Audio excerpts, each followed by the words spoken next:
Good morning guys, sagana pa rin sa huli guys, yung mga mangingisda sa aming barangay guys. Kahit medyo masungit ang panahon, may biyaya pa rin ng laot. Ito ang masarap sa probinsya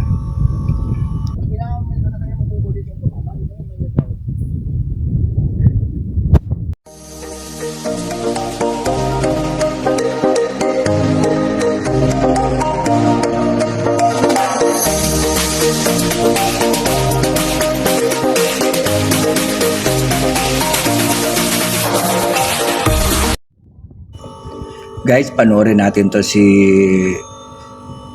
Marshall.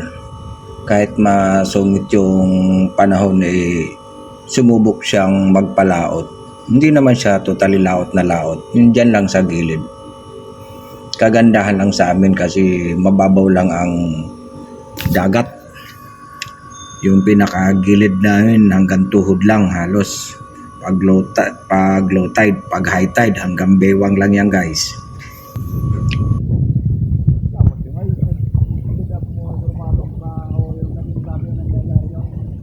Siyan na sinian bahala.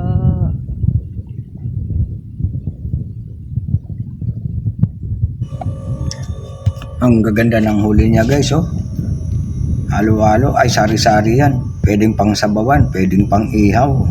At siyempre dahil masungit ang panahon, maulan, pwede rin pang pulutan yan. Hindi, joke lang. Siyempre pampamilya yan, pambenta din.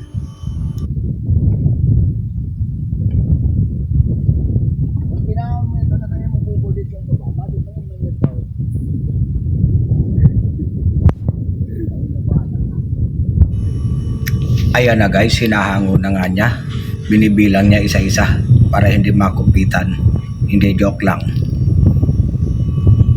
Nakalatag lang kasi sa bangka. Kaya dinadampot niya dahan-dahan. Kasi mahirap yung matinik niyan guys. Ang sakit niyan, abot kili-kili. Lalo na yung danggit na yan. Sus, sarap niyan makatinik. Grabe.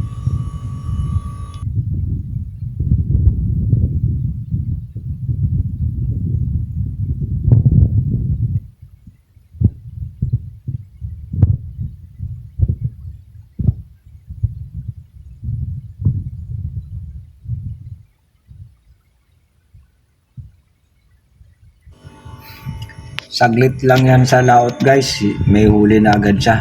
May pangbenta na, pangulam. Siyempre pag may sobra yan, alam na yung mga karakter ng mga layog boys. Dahil malamig, bibili ng 4 at magtakal-takal. Hindi, joke lang. Hindi, libangan talaga nila yon. Giniginaw sila.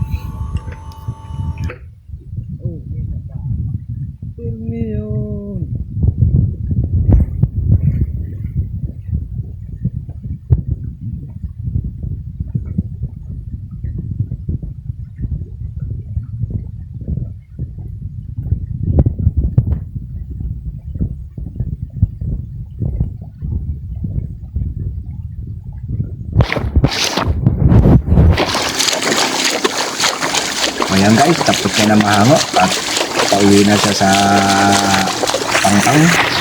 Mga nag-aantay na dun yung mga makikipagtakal-takal. Hindi, joke lang.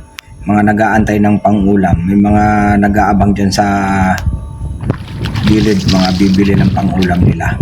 Kaya hindi na yan mahirapan maglako-lako guys. May mga nakaabang na dyan na bibili.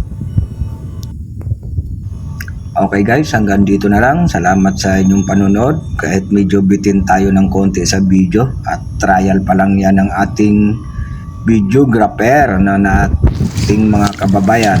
Hanggang sa susunod, salamat!